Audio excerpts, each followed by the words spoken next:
पश्यन्नात्मन्मायया बहिर्भूत भूतं यथा निद्रया यः साक्षात् कुरुते प्रबोध समये स्वात्मानमेवाद्य तस्मै श्रीदक्षिणामूर्तये।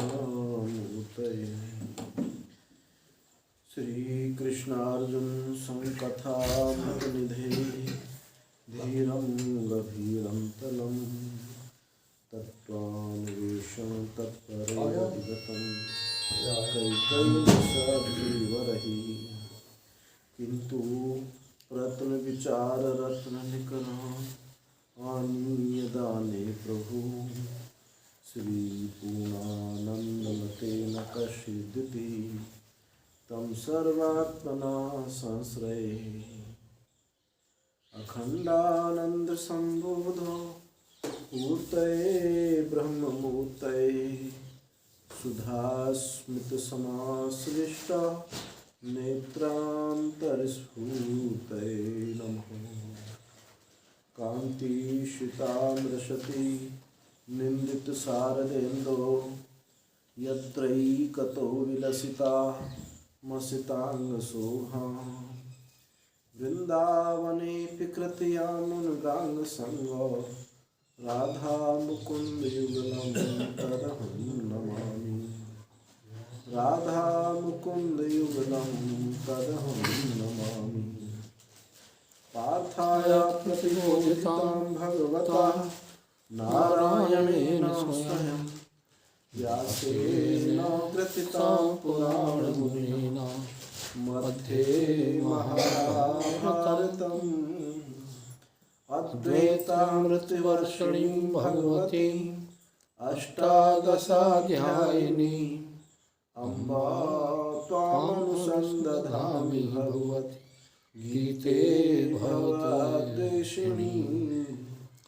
नमोऽस्तुते व्यासविशालबुद्धे फुल्लारविन्दायतपात्रनेत्र येन त्वया भारतेन पूर्णा प्रज्वालितो ज्ञानमया प्रदीपः। मूकं करोति वाचालं पङ्गुं लङ्घयति गिरिं यत्कृपातमहं वन्दे परमानन्दमाधवम् परमानन्दमाधवम्।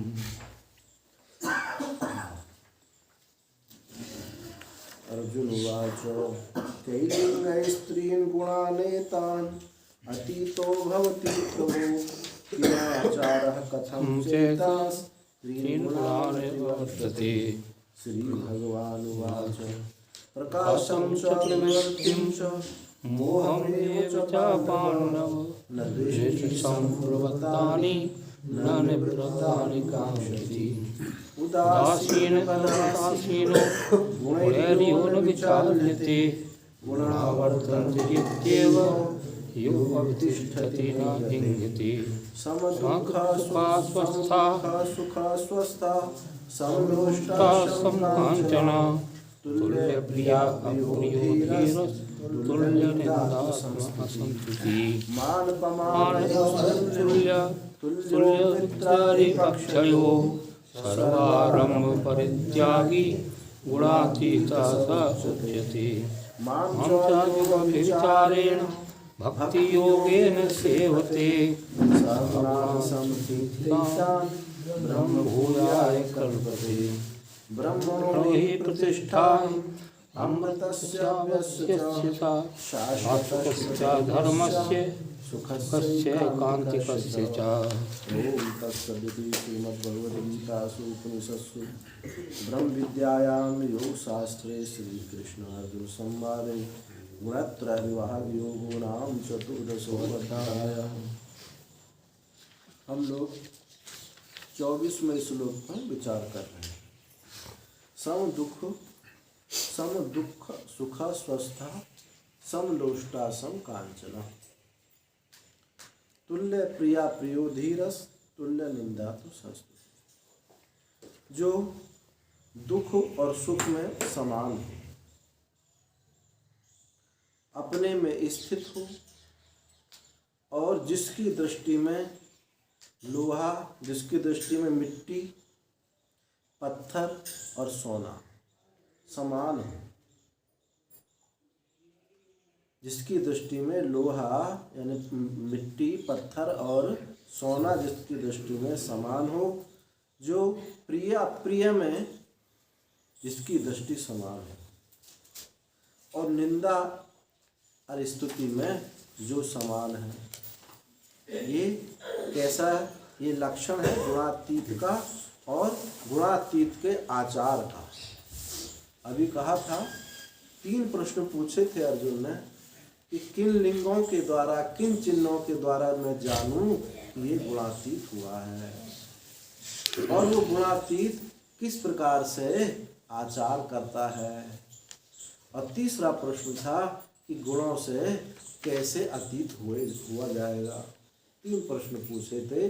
तो ये जो प्रश्न का उत्तर चल रहा है, ये गुणातीत का आचार है। तो बताया कि जो सुख और दुख में समान, कहने को भले कोई कहे कि हम तो सुख दुख में समान हैं, जब वो ऐसी परिस्थिति आती है तो हिल जाते हैं। इस श्लोक में एक शब्द है स्वस्थता। ये स्वस्थता को हम समझ लें तो फिर सब ये अपना आप आ जाएंगे। स्वस्मिन् आत्मनि स्थितः इति स्वस्थः, अपनी आत्मा में जो स्थित है। क्या हम अपनी आत्मा में अब स्थित नहीं हैं? आत्मा में स्थिति तो सबकी है, पर ये वृत्ति खेल कर रही है। वृत्ति का ही स्थित होना है। आत्मा तो स्थित स्वरूप है, आत्मा तो स्थित स्वरूप है। ये जो वृत्ति उछल कूद करती है, जो हमको दुख देती है, निंदा स्तुति कराती है, छोटा बड़ा कराती है, ये वृत्ति कराती है। यही वृत्ति अशुद्ध होती है। अशुद्ध की शुद्ध के साथ एकता कैसे हो सकती है? छाती में वासना का खूंटा गाढ़े और कहे भगवान आओ हम तुमसे मिल रहे हैं। जीव अपनी छाती में वासना का खूंटा गाड़ करके कहता परमात्मा से, कहे तुम हमसे गले मिल लो, तो भगवान ना हम डर लगता है, क्योंकि तुम्हारी जो ये वासना का जो खूंटा है ये हमारी छाती को फाड़ देगा, वो नहीं पास आना चाहते। तो पहले वासना हटे, शिथिलता, वासना की शिथिलता हो, तब ये एकता सिद्ध होती है। तो स्वस्थता जो है, स्वस्थ शब्द को पर ही यहाँ इस श्लोक में जोर है। जो अपनी आत्मा में स्थिति है, स्थिति आत्मा में क्या है? आत्मा तो स्थित स्वरूप है, परंतु उसमें वृत्ति का स्थैर्यता होनी चाहिए। इसी को स्वस्थता कहा है। जो वृत्ति उछल कूद कर रही है, आत्मा तो अचल है, अविनाशी है, सब ठीक, लेकिन वृत्ति से वो अचलता मालूम पड़ती है, अचलता सी मालूम पड़ती है, अशुद्ध सी मालूम पड़ती है, विकारी सी मालूम पड़ती है। ये सब वृत्ति का खेल है। जब वृत्ति अपने अधिष्ठान आधार से एक हो जाती है तो इसी को बोलते हैं स्वस्थता, अपने आप स्वरूप में स्थित।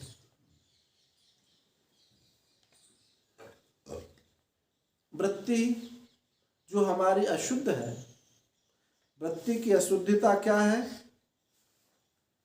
वृत्ति जब अपने उदर में किसी नाम को, किसी रूप को, आकार को बिठा लेती है और उसके साथ एकीभूत हो जाती है, यही वृत्ति की अशुद्धि।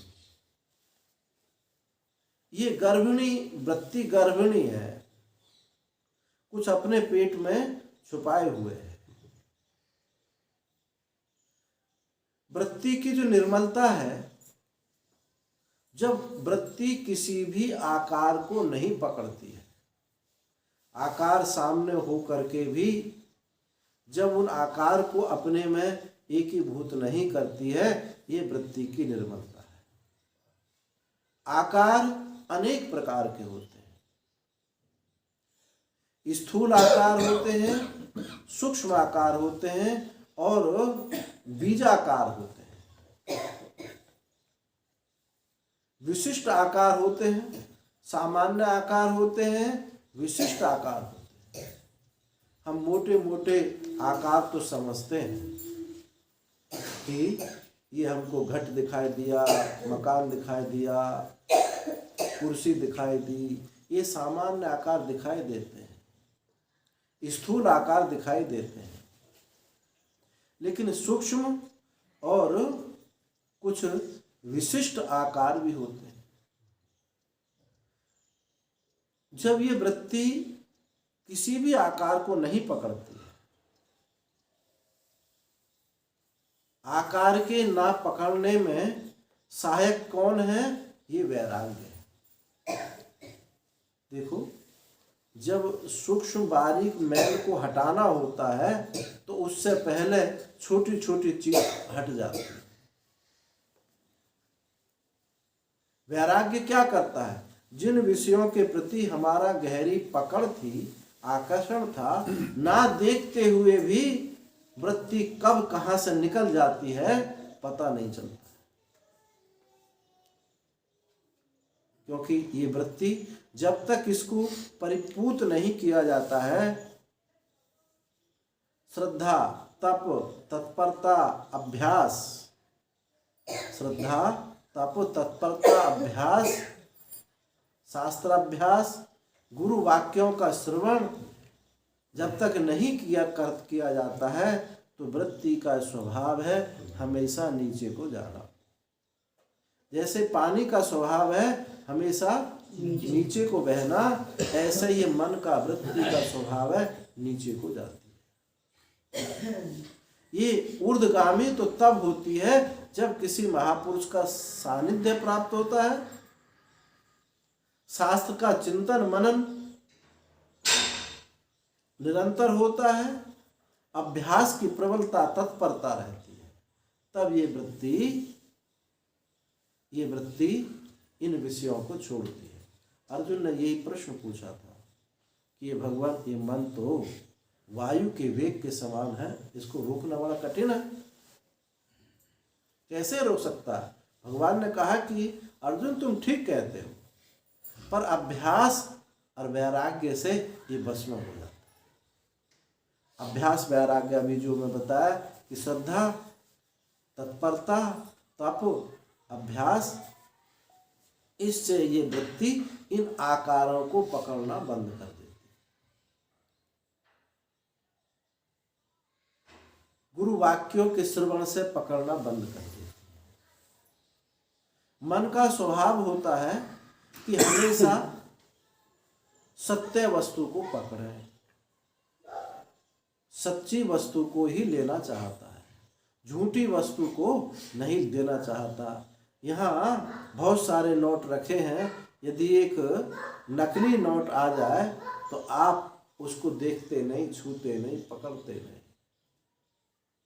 आप सच्चा नोट लेना चाहते हैं। ये मन कौन लेना चाहता है? वृत्ति, ये सच्चाई को पकड़ना चाहती है।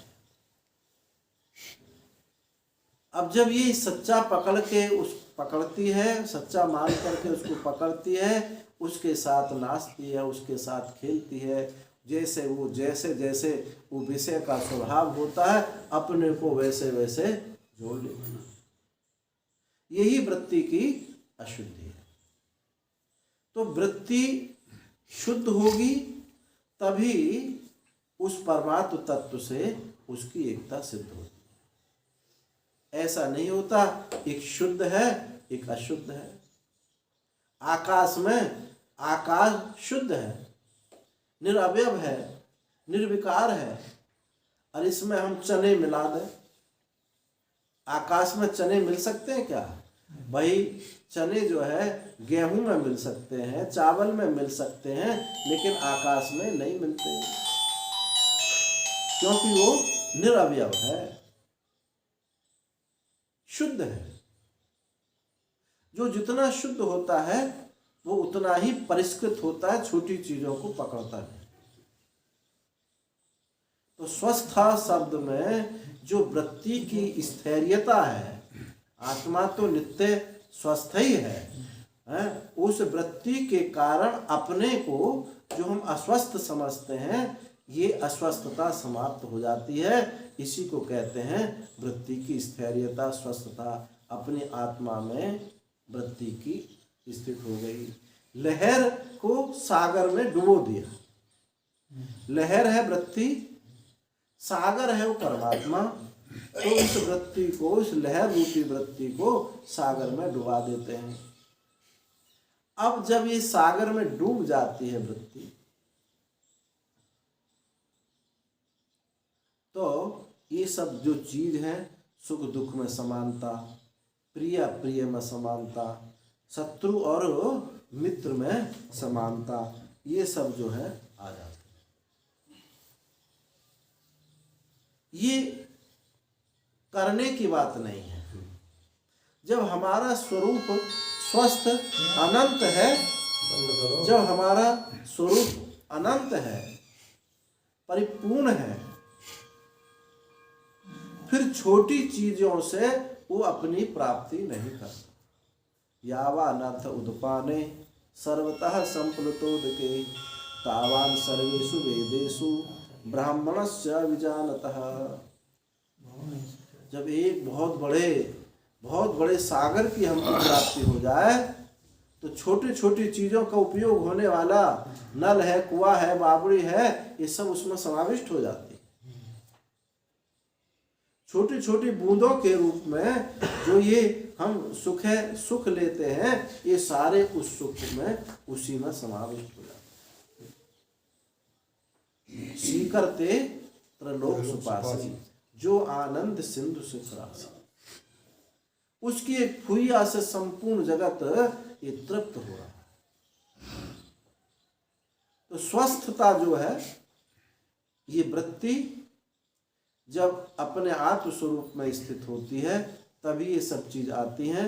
तो वृत्ति की जो शुद्धि है वो स्थूल और सूक्ष्म और कारण, तीन रूप से अशुद्धि होती है वृत्ति में। स्थूल वृत्ति तो सबको समझ में आती है कि ये नाम रूप को पकड़े हुई है या आकार को पकड़ी हुई है। और जो सूक्ष्म वृत्ति है वो है सुखाकार और दुखाकार। तो वो तीन दृष्टांत यहां दिए। स्थूलता का दृष्टांत दिया है सम लोष्टा शम कांचना, लोष्ट आस्म और कंचन, ये स्थूलता का दृष्टांत। ये आंखों से देखा जाता है, कांच भी देखा जाता है, कांच भी देखा जाता है, और मिट्टी भी देखी जाती है, पत्थर भी देखा जाता है। ये स्थूलता का दृष्टांत। और सूक्ष्मता का दृष्टांत क्या है? सम दुख सुखा स्वस्था, ये स्थूलता का दृष्टांत।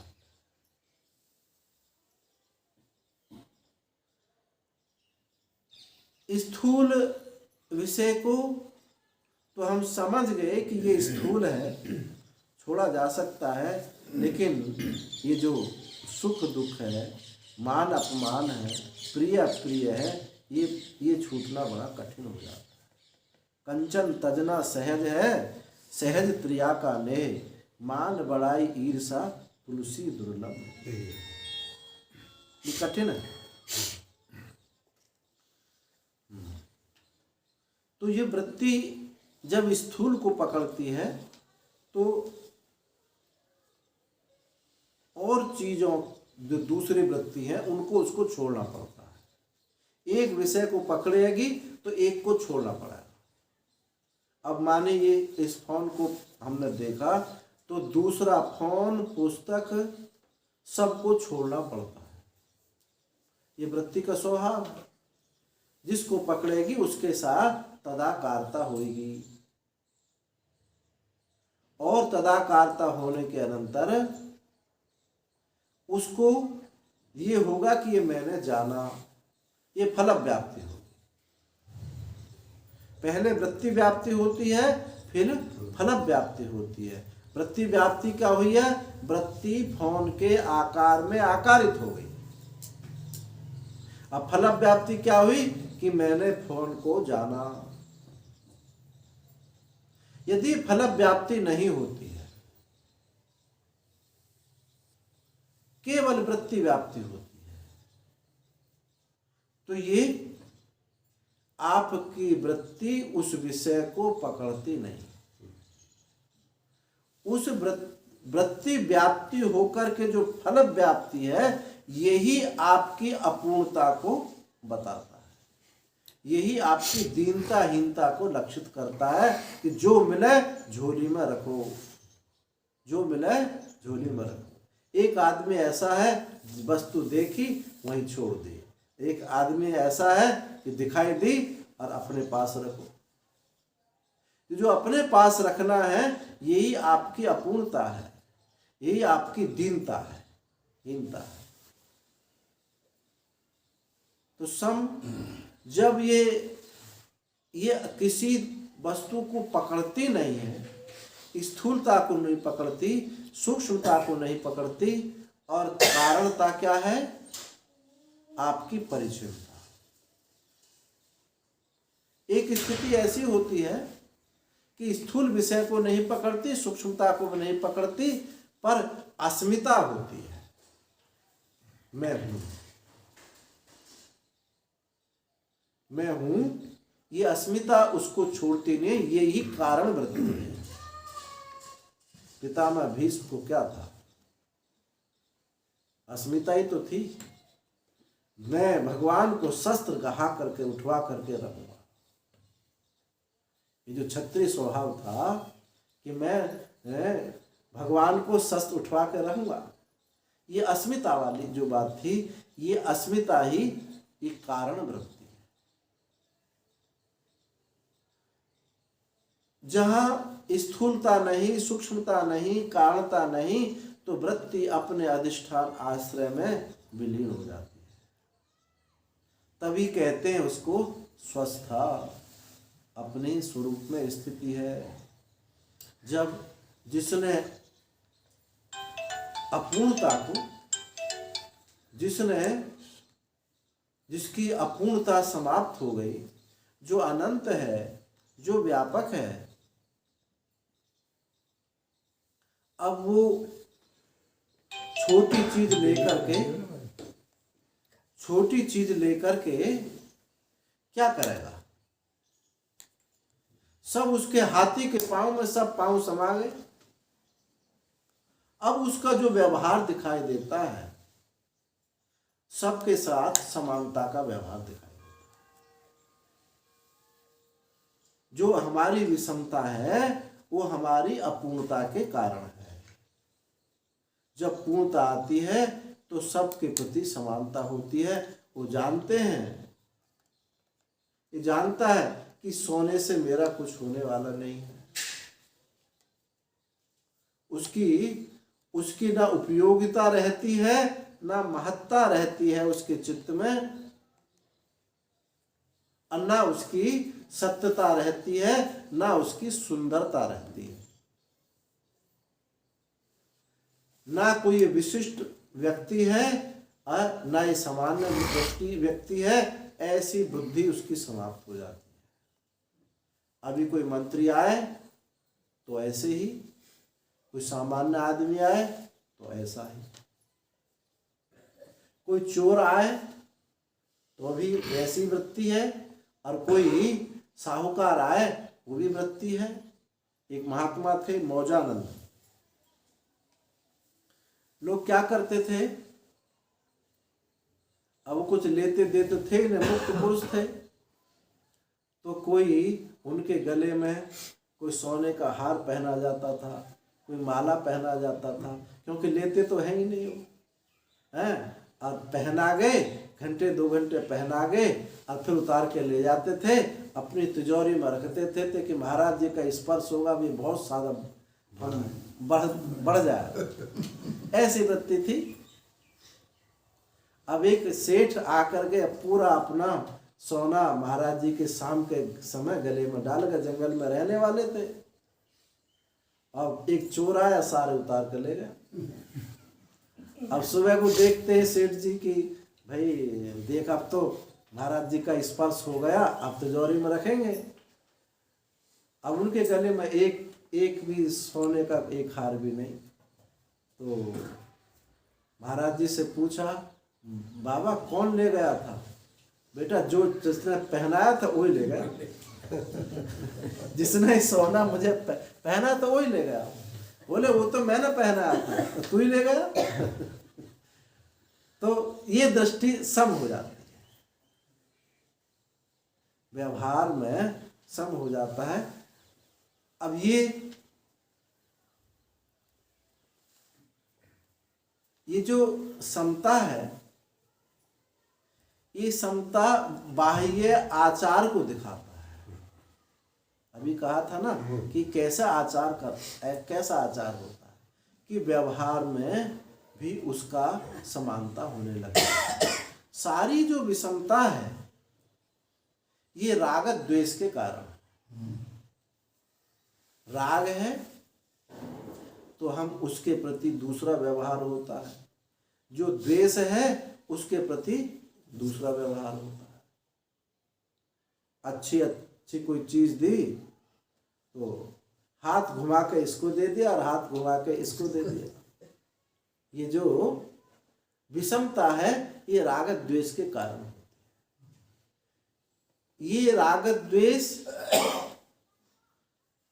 द्वेष कब होता है? अपनी परिच्छिन्नता के कारण, अपने अपूर्णता के कारण। तो व्यवहार में समलोष्टा सम, उसके लिए जो स्थूल आंखों से दिखाई देने वाला है उसमें भी समानता हो जाती है। और सम दुख सुखा दुहु सुहु, खा माने आकाश। दुख क्या है? दुष्टु आकाश, सुष्ठु आकाश। सुंदर आकाश का नाम सुख और दुखद आकाश का नाम दुख। ये वृत्ति क्या है? आकाश रूप है, आकाश रूप है। जब ये आकाश दुष्ट हो जाता है यानी गंदा हो जाता है तो ये दुख देने लगता है। और जब ये आकाश सुंदर होता है तो यानी अपने अनुकूल होता है। ये दुष्टता सुष्टता क्या है? जो अपने अनुकूलता है वो तो सुख है, और जो प्रतिकूल है वो दुख है। रागानुसई सुखा, योग दर्शन का सूत्र है। रागानुसई सुखा और दोषानुसई दुखा, द्वेषानुसई दुखा। जो ये राग और द्वेष के पीछे ये सुख दुख चलते हैं। जहां राग होगा वहां सुख होगा और जहां द्वेष होगा वहां दुख होगा।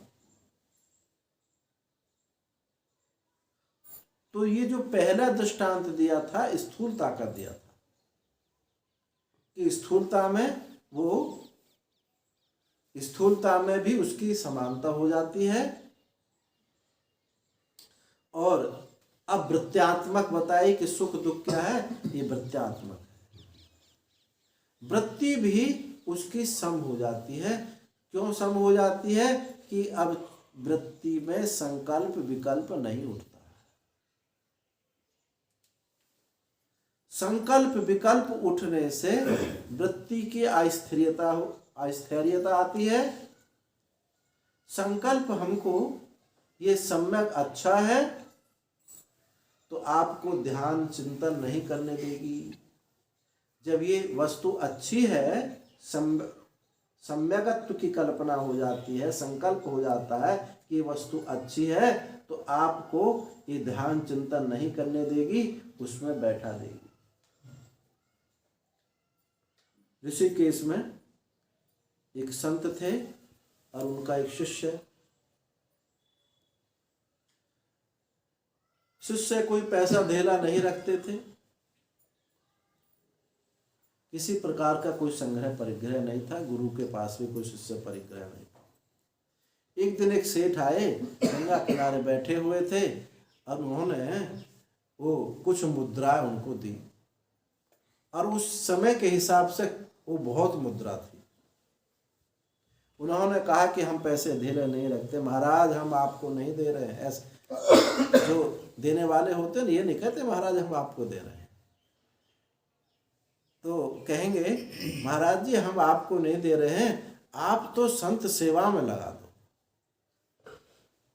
उन्होंने बहुत कुछ कहा, तो उन्होंने कहा नहीं महाराज देखो हम तो कभी कभी आते हैं, यहाँ संत भूखे रह जाते हैं, किसी को दवाई की जरूरत है, किसी को सर्दी में गुड़ मिल जाए तो अच्छा है, ऐसे बात बना करके उनको पैसे दे दिए।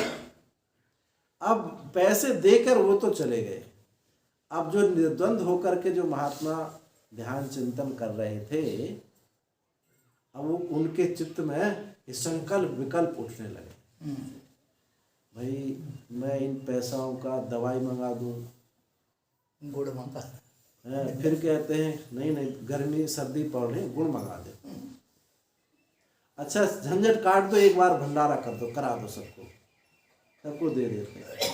अब वो इस उधेड़ बुन में, इस संकल्प विकल्प में अब उनसे ध्यान भजन नहीं होता, बड़े परेशान हो गए। अब गुरु जी के पास जाके बोले महाराज गुरुदेव ऐसे ऐसे ये हुआ, तो बोले गुरुदेव बोले छुआ तो नहीं था तुमने पैसा, तो छू लिया महाराज, छुओ नहीं, ऐसा करो अलग रखो उसको, और गोबर डालो उसके ऊपर, और गोबर में लपेट के सीधा गंगा जी में डालिए, ऐसा, अब तब देखो भजन होएगा।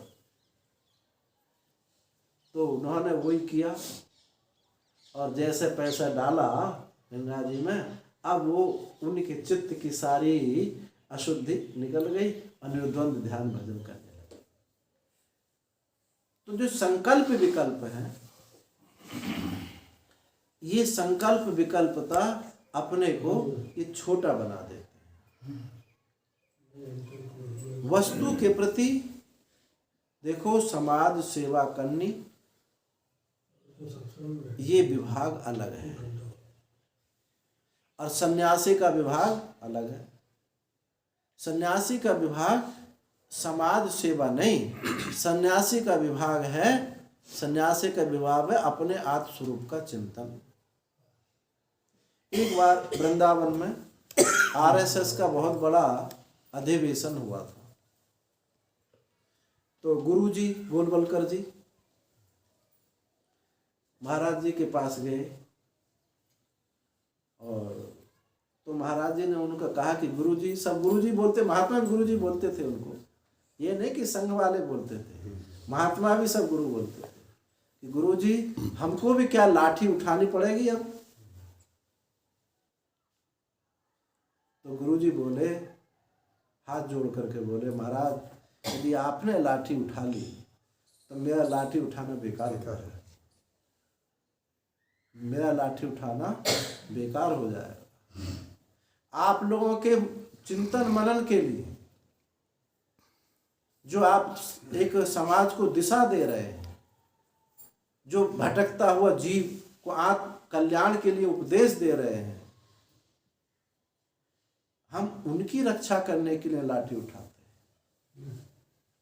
यदि आप लाठी उठा लोगे तो फिर हम किस लिए लाठी उठाएं। तो ये पहली भावना थी, क्योंकि उस सूक्ष्मता को समझते थे। आज तो नहीं, सब साधु हो या सबको एक काम करना। आत्मचिंतन की महत्ता, उसकी उपयोगिता कम हो गई। तो जब बता ये रहे थे कि जो संकल्प विकल्प है, ये संकल्प विकल्प जब उठने लगते हैं तो अपना जो परिच्छिन्नता वहां दिखने लगती है। और इस परिच्छिन्नता को तोड़ने के लिए ही ये शास्त्र उपदेश है। अपने में स्थित हो तो स्थूलता और सूक्ष्मता, स्थूलता में भी समता का व्यवहार होता है और सूक्ष्मता में, वृत्ति में भी समत्व का व्यवहार होता है।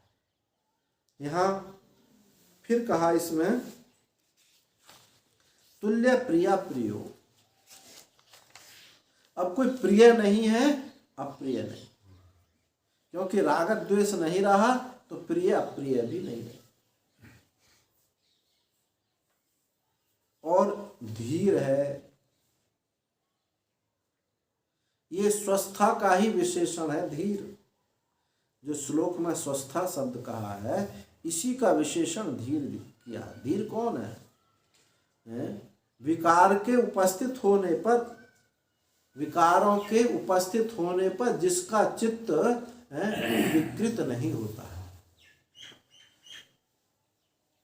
अनेक प्रकार के काम, क्रोध, लोभ, मोह, मद, ऐसे विकार उपस्थित होते हैं।